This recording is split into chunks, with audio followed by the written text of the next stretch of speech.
وعليكم السلام. شلونك عيني؟ زين ان شاء الله؟ اهلا وسهلا. منين جاي؟ من اي محافظة؟ من محافظة النجف الأشرف. ببین ایشون یه آقایی بودن که تو سال 2015 گلوله خورده بوده 20 سال فمورشون و اثر کرونالشون دچار آسیب شده بوده.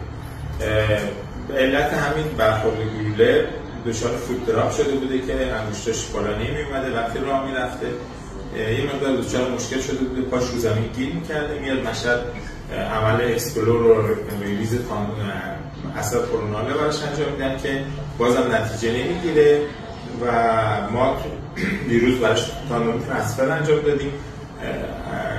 تاندون اثر TBLS پوستریور رو از این ناحیه ریلیز کردیم، از این انتقال دادیم و آوردیم سمت لفظال پاشو با آنکورسوشور فیکس کردیم و مچ پاشو آوردیم بالا قرار دادیم که تو را رفتن دچار مشکل نشه و دیگه اون حالت بعد را رفتنش رو دیگه نداره. شو من عملية سويت؟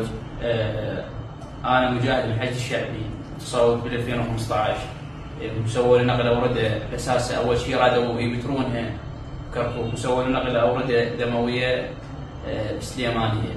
بعد ذلك بعد سنوات سويت عملية بمشهد ربط قدم وخياط للعصب. بعد هذا تفاقمت حالتي قامت كل فترة تضربني جلطة الله يكافيك الشر.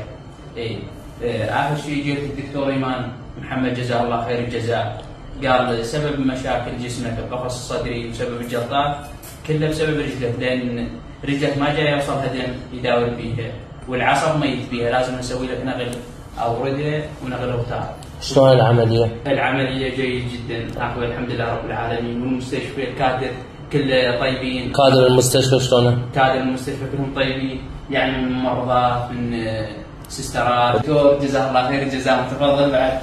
جزاك خير يا زلمة، شكرا.